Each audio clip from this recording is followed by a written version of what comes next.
I went to school in Blackburn, and so going to a place like Oxford was just extraordinary.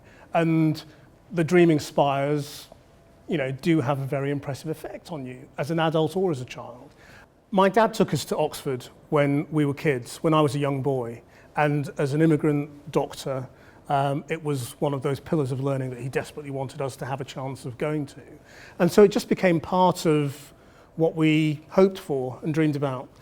Ultimately, the best thing about being at Oxford is the people you're with. You're with a really interesting bunch of bright people who come from all over the place, all over the world often.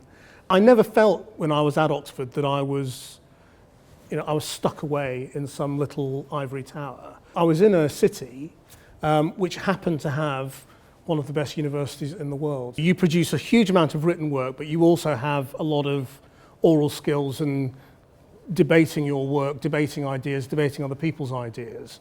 I think those are the best tutorials, when actually you're kind of working all together. You've got a tutor throwing out ideas and questioning things, but actually you and your tutorial partners are talking about things together. And that is very much akin to any modern workplace, where you're going to be producing work, but also discussing it, trying to fit it into other people's strategies, learning to work in teams. The skills that I gained in terms of processing information, expressing it my own way, crystallizing arguments and then learning to defend them, you couldn't ask for a better training ground for journalism or politics.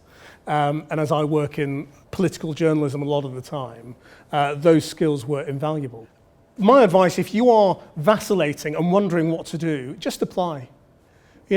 Whatever you're worried about with regard to Oxford, it's probably not true. There are loads of different Oxford experiences, and you can find the one that will suit you. I think you've got to go in there, just open and honest about your experience, your knowledge, and hope that they will see a spark that they want to develop and help.